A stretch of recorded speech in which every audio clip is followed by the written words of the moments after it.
Je vous salue dans le nom de Jésus-Christ, que la grâce et la paix du Très-Haut soient avec vous tous, et que ces bénédictions vous accompagnent dans tout ce que vous faites et qui est agréable au Tout-Puissant. C'est dans cela que j'invoque la bénédiction divine, afin que vous appreniez par le Saint-Esprit qui est en fait celui qui vous a créé, car ces bénédictions sont parfaites, car elles nous aident à devenir de meilleures personnes, des gens à la ressemblance de Dieu, voyez-vous.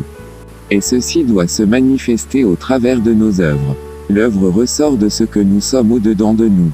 Aussi le Seigneur Jésus-Christ pouvait dire, ce n'est pas ce qui entre qui souille l'homme, mais au contraire ce qui sort de lui.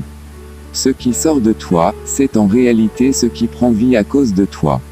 La parole, l'acte ou la pensée, sont là quelques éléments par lesquels l'homme agit pour influencer son entourage, soit en bien, soit en mal. Or cependant, nous avons été créés à l'image du Dieu du ciel, selon sa ressemblance, soit, nous sommes aussi appelés à manifester sa sainte nature. Maintenant, comment un manguier peut-il porter des oranges ? Cela n'est pas possible. Voyez-vous, voyons ici quelque chose. Le Seigneur Jésus-Christ a dit un jour à ses disciples ces paroles. Sans moi, vous ne pouvez rien faire. Que veulent donc dire ces paroles ? S'il n'y a qu'une seule source de vie, alors tout ce qui vit tire son origine d'elle. S'il se trouve en un lieu une seule source d'eau, un seul lieu où il faut étancher sa soif, alors tous ceux qui vivent là, ne doivent leur survie qu'à cette source. Aussi, ils rendent grâce continuellement à Dieu pour cette source, et travaillent avec beaucoup de sérieux pour l'entretien de celle-ci. S'il arrivait qu'un rebelle ou un voyou venait à y faire du désordre, il serait très vite repris, et de manière sévère par le reste de la population. Voyez-vous, mais cependant, l'homme fait à l'image de Dieu, a oublié son Dieu, son Créateur. Il a mis en oubli ce qui fait sa force. Il est allé faire beaucoup d'études, il en a tellement fait qu'il s'est cru devenir sage. Partant du sous-sol jusqu'au ciel, il a fait de grandes études, et il est arrivé à se dire à lui-même, je suis sage et grand. Il n'y a point de Dieu, nous sommes juste le fruit du hasard, se dit-il. Entendez-vous ces paroles? Avec ça, où ira-t-il? C'est donc ici notre thème, qui veut aller loin, ménage sa monture. Comprenez-vous, les hommes, se vantant d'être sages, ils sont devenus fous aussi, l'Éternel les a livrés à leur sens réprouvé, afin qu'ils commettent, homme avec homme, des choses abominables. Pourquoi? C'est parce que, comme le dit le prophète Ésaïe, malheur à toi, nation coupable, peuple chargé de crimes, race de malfaiteurs, et enfants corrompus, vous avez abandonné l'Éternel, méprisé le Saint d'Israël, vous lui avez tourné le dos. Ou vous frappez encore, puisque vous persistez dans votre rébellion. Car, déjà, votre tête tout entière est malade. Votre cœur est tout abattu. De la plante des pieds jusqu'à la tête.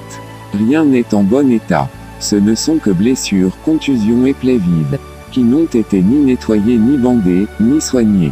Avec de l'huile. Ésaïe le chapitre 1. Avant de continuer, nous devons savoir que, le Très-Haut a fait le ciel et la terre, le jour et la nuit, l'esprit et la chair, la lumière et les ténèbres, ceci afin de symboliser deux camps, le bien et le mal.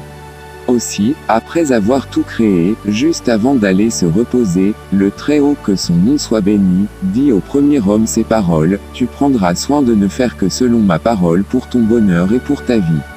Et il lui a dit, tu mangeras de tous les arbres des champs, mais pour l'arbre de la connaissance du bien et du mal, tu n'en mangeras point, car le jour où tu en mangeras tu mourras. Voyez-vous, il a créé, et il a mis à la disposition des utilisateurs, un moyen par lequel ils doivent utiliser toutes choses, sans avoir le moindre dommage. Et ce moyen, c'est sa parole, c'est Jésus-Christ, par qui nous avons la vie éternelle. Voyez ici un instant, il y avait devant eux, devant Adam et Ève, la possibilité de manger soit l'arbre de vie et vivre éternellement, soit désobéir au commandement en allant manger l'arbre du chaos, et mourir. La position qu'ils eurent alors jadis, est la même qui a été donnée à chaque être humain vivant sur la terre aujourd'hui. Soit de croire en la parole de Dieu, et s'y soumettre, soit de se rebeller contre elle, et suivre son propre chemin. Car la foi et l'incrédulité symbolisent les chemins qui mènent vers ces deux arbres. Voyez-vous, maintenant, que veut dire croire en Dieu, le Tout-Puissant, et ne pas croire en lui? Prenons ici un exemple afin de l'illustrer. Voici, vous venez de commander une machine qui nécessite d'être montée avant d'être utilisée. La machine vous a été livrée, mais il n'y a personne pour vous la monter. Vous êtes seul, et vous devez utiliser de toute urgence l'engin, à cause de votre travail qui risque d'aller en bouillie si vous ne la montez pas. Cependant, vous avez en votre possession le catalogue fourni par le constructeur, vous indiquant, non seulement comment le monter, mais aussi comment utiliser l'engin afin de maximiser son rendement. Maintenant, qu'allez-vous faire? Allez-vous laisser votre travail se détruire? Ou bien, vous allez essayer de monter l'engin? Il est certain que 99% de personnes vont se laisser tenter par l'expérience. Oui monsieur, mais là n'est pas le problème. Imaginez un instant qu'il est mentionné par exemple sur le catalogue. Il est strictement recommandé aux utilisateurs de n'utiliser le tube qu'avec du pétrole. Mais vous, par rébellion et folie, vous vous dites à vous-même avec beaucoup de suffisance, et ayant un air de mépris à ce sujet. Quand même, un peu de bon sens, j'ai fait de grandes études à ce sujet, bon, puisque l'essence, j'en ai dans mon garage, et qu'il est tiré du pétrole, je vais quand même l'utiliser, bon, ensuite nous verrons. Voyez-vous, pensez-vous que l'engin va fonctionner? Il en est de même avec le monde dans lequel nous sommes tous arrivés comme venant de nulle part, et où nous avons tout trouvé bien fait, et bon. Pour en faire bon usage, et de la manière qui pourrait nous donner un plus grand rendement, avec la joie de savoir que nous avons réussi, nous sommes appelés à suivre de manière stricte les indications de celui qui nous a créés, et mis toutes ces bonnes choses à notre disposition. Selon qu'il est écrit, si vous écoutez attentivement la parole de l'Éternel votre Dieu et si vous obéissez à tous les commandements que je vous donne aujourd'hui, si vous les appliquez, alors l'Éternel votre Dieu vous fera devenir la première de toutes les nations de la terre. Si vous obéissez à l'Éternel votre Dieu, voici toutes les bénédictions dont Dieu vous comblera. Vous jouirez de ces bénédictions à la ville comme au champ. Il vous bénira en vous donnant de nombreux enfants et d'abondantes récoltes, en multipliant le nombre de vos bœufs, de vos moutons et de vos chèvres. Il vous bénira en remplissant votre corbeille et votre pétrin. Il vous bénira lors de vos allées et venues, au départ comme à l'arrivée. L'Éternel mettra en déroute les ennemis qui vous attaqueront, s'ils marchent contre vous par un seul chemin, ils s'enfuiront en débandade en tous sens. L'Éternel vous bénira en remplissant vos greniers et en faisant réussir tout ce que vous entreprendrez.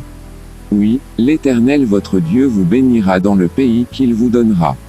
Si vous obéissez aux commandements de l'Éternel votre Dieu et si vous suivez les chemins qu'il vous a prescrits, il fera de vous un peuple saint pour lui, comme il l'a promis par serment.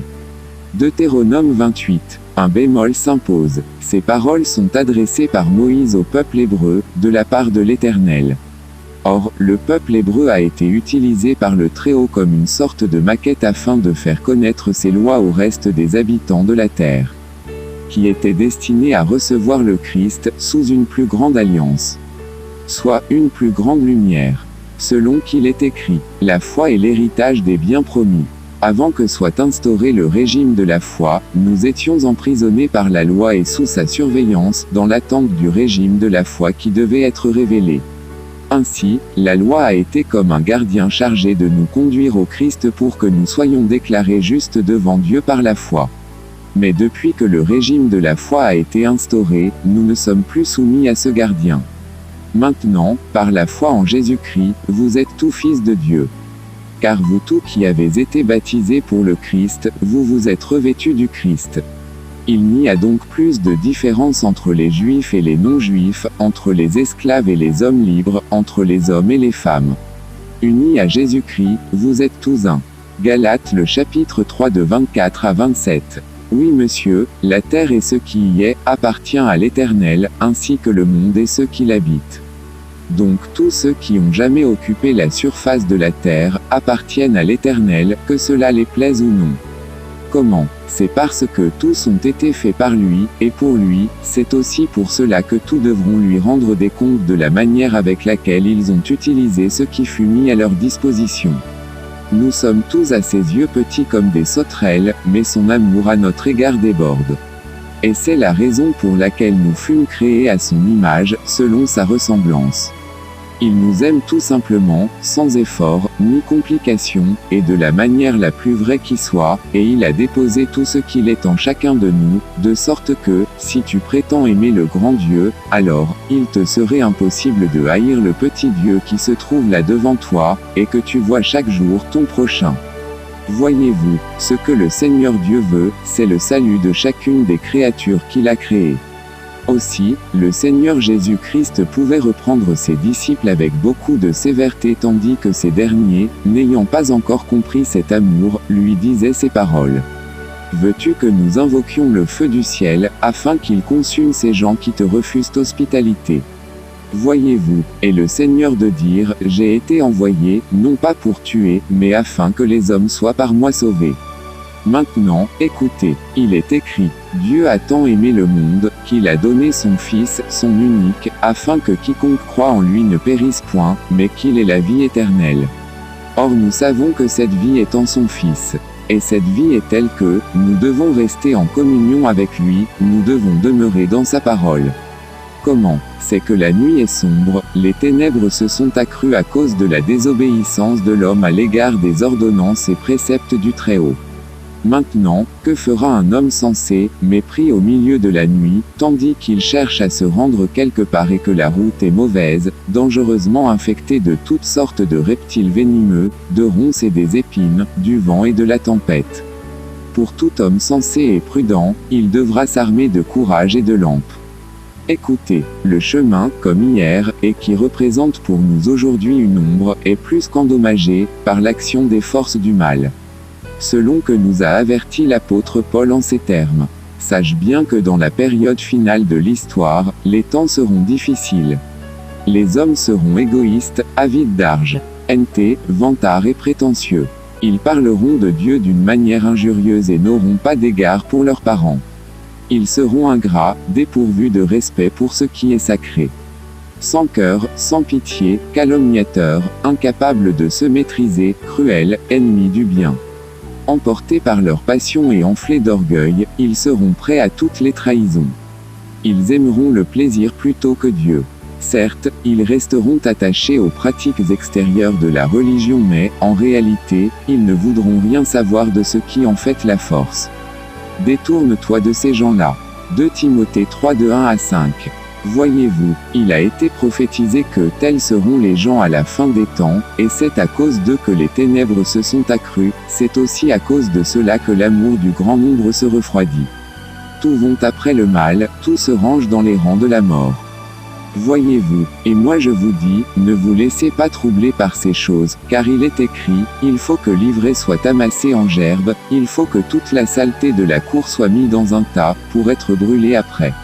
Il faut d'abord que le prince de ce monde des ténèbres prenne pour lui tous ceux qui lui appartiennent, ceux qui rejettent volontairement la grâce de Dieu.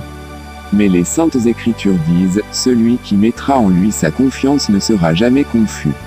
Oui monsieur, celui qui met sa confiance en l'Éternel ne sera jamais confus.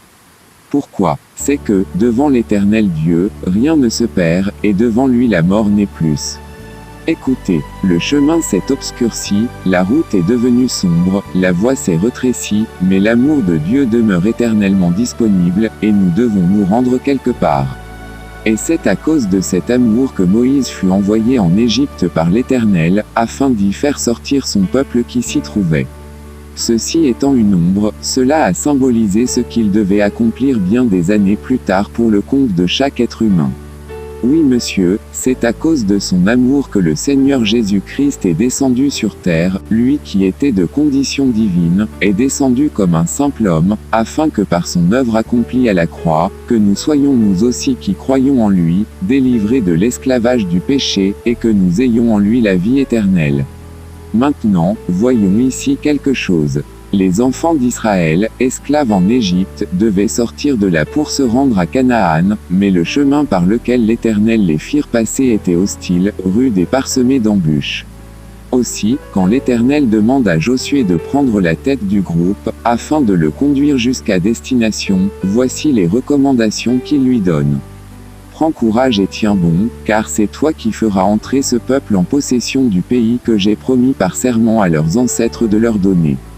Seulement, Prends courage et tiens bon pour veiller à obéir à toute la loi que mon serviteur Moïse t'a prescrite, sans t'en écarter ni d'un côté ni de l'autre.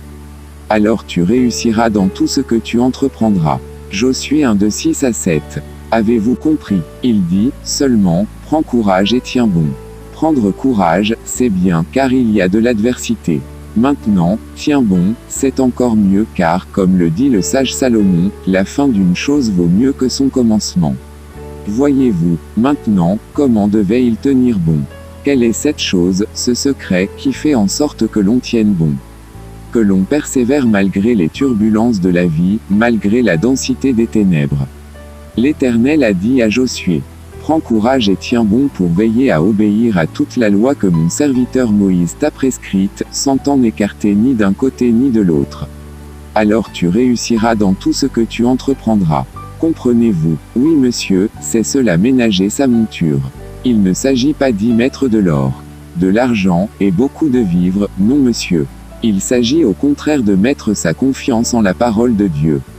N'est-ce pas le Seigneur Jésus-Christ qui pouvait dire ces choses à ses disciples en ces termes?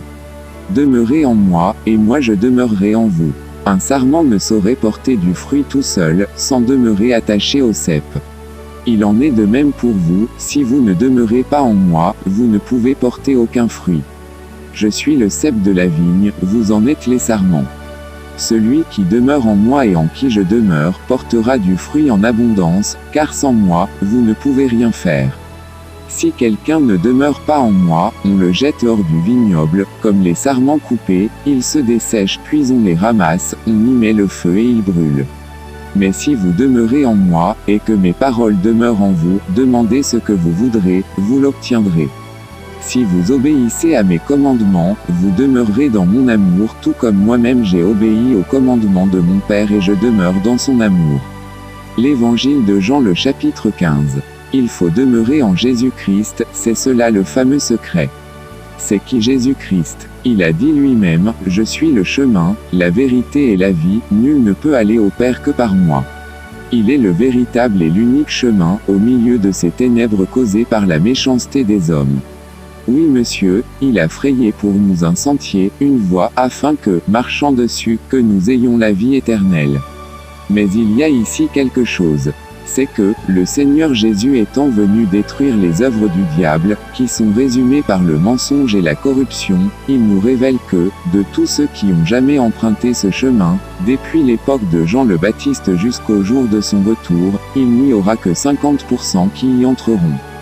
Comment? C'est que tous ceux qui ont emprunté ce chemin-là tous n'ont pas respecté la règle d'or, le commandement du Seigneur, selon notre thème d'aujourd'hui, celui qui veut aller loin, doit ménager sa monture. Celui qui espère en le Seigneur, doit ménager sa monture. N'est-ce pas le Seigneur Jésus-Christ lui-même qui a dit: Si vous m'aimez, alors gardez mes commandements. Pourquoi? C'est que, la vie s'y trouve. Et le serviteur prudent ferait bien mieux de respecter cette règle-là. À savoir, demeurer dans le camp de la vérité. N'est-ce pas l'apôtre Jean qui nous le recommande aussi en ces termes? Le monde passe avec tous ses attraits, mais celui qui accomplit la volonté de Dieu demeure éternellement. Mes enfants, la dernière heure a commencé. Vous avez appris qu'un antichrist doit venir. Or, dès à présent, beaucoup d'antichrists sont là. Voilà pourquoi nous savons que nous sommes entrés dans la dernière heure. Ces adversaires du Christ sont sortis de chez nous mais, en réalité, ils n'étaient pas des nôtres. Car, s'il avait été des nôtres, ils seraient restés avec nous. Mais ils nous ont quittés pour qu'il soit parfaitement clair que tous ne sont pas des nôtres. Vous, au contraire, vous avez reçu le Saint-Esprit dont celui qui est saint vous a oint, et vous connaissez toute la vérité. Si je vous écris, ce n'est pas parce que vous ne connaissez pas la vérité, mais parce que vous la connaissez, et qu'aucun mensonge ne vient de la vérité. Alors qui est le menteur? C'est celui qui nie que Jésus est le Christ. Car, l'Antichrist, c'est celui qui refuse de reconnaître le Père et le Fils. C'est pourquoi, tenez-vous soigneusement à l'enseignement que vous avez reçu dès le commencement. Si ce que vous avez entendu dès le commencement demeure en vous, vous demeurerez aussi unis au Fils et au Père. Et voici ce qu'il vous a promis, la vie éternelle. C'est au sujet de ceux qui vous entraînent dans l'erreur que je vous écris ces choses. Quant à vous, l'Esprit dont vos avez été oints par le Christ demeure en vous. Vous n'avez donc pas besoin que l'on vous instruise, car cet esprit dont vous avez été oints vous enseigne tout. Ce qu'il enseigne est vrai, il ne ment pas. Restez donc attachés à cet enseignement tel que vous l'avez reçu de l'Esprit. Première épître de Jean le chapitre 2 de 17 à 27. Comprenez-vous cela? L'apôtre dit, il s'agit de ces gens-là, des antichrists, qui sèment dans le monde entier la semence de mort, oui, à cause de leurs mauvaises œuvres, la terre tout entière est dans les ténèbres. Maintenant, que pouvons-nous donc faire? Car cela représente le désert qu'ils traversèrent alors jadis, ce peuple hébreu. À cause de ce désert, qui pour nous est une ombre, de tous ceux qui sont sortis d'Égypte, seuls Josué et Caleb furent admis à Canaan, avec ceux qui naquirent dans le désert. Ainsi qu'il est écrit, aucun des hommes de cette génération rebelle ne verra le beau pays que j'ai promis par serment à vos ancêtres. Excepté Caleb, fils de Jephonné. Lui, il le verra et je lui donnerai, à lui et à ses descendants, le pays que son pied a foulé, parce qu'il a fidèlement accompli ma volonté. L'Éternel s'est aussi mis en colère contre moi à cause de vous et il a dit, toi non plus tu n'y entreras pas. Par contre, Josué, fils de Naoum ton assistant, y entrera, encourage-le, car c'est lui qui mettra Israël en possession de ce pays. Deutéronome le chapitre 1 de 35 à 38. Avez-vous compris? Comme nous aujourd'hui, nous sommes tous en route vers un lieu, une destination qui sera notre demeure éternelle, comme je vous l'ai dit en amont, tout homme a été créé par le Très-Haut, et son vœu c'est que tous ceux qu'il a créés obtiennent une demeure glorieuse, et non pas une demeure honteuse. Comment? Je vous le rappelle fort bien. Israël était une maquette, et la terre tout entière appartient à l'Éternel. Israël était un prototype, mais le monde et ceux qui l'habitent sont à Dieu. Le salut donc est une affaire individuelle, et quiconque veut la vie, n'a autre choix que de croire en celui qui donne la vie. De même que celui qui a soif, n'a autre choix que de se rendre à la seule source qui donne de l'eau douce. Et user de violence, c'est faire preuve de courage, car sachez-le bien, depuis Jean-Baptiste, le royaume des cieux est forcé, et il n'y a que les violents qui s'en emparent. Voyez-vous, à présent, sachez que quiconque veut parvenir à la source qui donne la vie, doit prendre avec lui une lampe. Et à cause des ténèbres, dues aux œuvres méchantes des hommes, il est important de se rassurer que celle-ci brille en tout temps. Ta parole est une lampe à mes pieds, une lumière sur mon sentier, pouvait dire David. Maintenant, écoutez pour finir, ce que le Seigneur Jésus-Christ dit lui-même à ce sujet dans Matthieu le chapitre 25. Ce jour-là, il en sera du royaume des cieux comme de 10 jeunes filles qui prirent leurs lampes et s'en allèrent à la rencontre du marié. 5 d'entre elles étaient insensées, les 5 autres étaient avisées. Les jeunes filles insensées prirent leurs lampes sans penser à emporter de réserve d'huile. Mais celles qui étaient avisées prirent, avec leurs lampes, des flacons contenant de l'huile. Comme le marié se faisait attendre, elles s'assoupirent toutes et finirent par céder au sommeil. À minuit, un cri retentit. Voici l'époux, allez à sa rencontre. Toutes les jeunes filles se levèrent et préparèrent leurs lampes. Alors les jeunes filles insensées s'adressèrent à celles qui étaient avisées. Donnez-nous de votre huile, car nos lampes sont en train de s'éteindre. Mais celles-ci leur répondirent, non, il n'y en aurait jamais assez pour nous et pour vous. Courez plutôt vous en acheter chez le marchand. Elles partirent en chercher. Pendant ce temps, le marié arriva, celles qui étaient paies. Entrèrent avec lui dans la salle de noces, et l'on ferma la porte. Plus tard, les autres jeunes filles arrivèrent à leur tour, mais elles eurent beau crier. Seigneur, Seigneur, ouvre-nous. Il leur répondit, vraiment, je vous l'assure, je ne sais pas qui vous êtes. C'est pourquoi, ajouta Jésus, tenez-vous en éveil, car vous ne savez ni le jour, ni l'heure de ma venue. Et moi je vous dis, la meilleure manière de se tenir en éveil, soit de tenir bon jusqu'à la fin, c'est de rester continuellement en communion avec celui qui ne dort, ni ne sommeille, Jésus-Christ la lumière du monde. Car, c'est dans cette communion que l'on reçoit l'huile nécessaire, le réma de Dieu, la révélation de la parole de Dieu, afin de maintenir nos lampes allumées. Amen.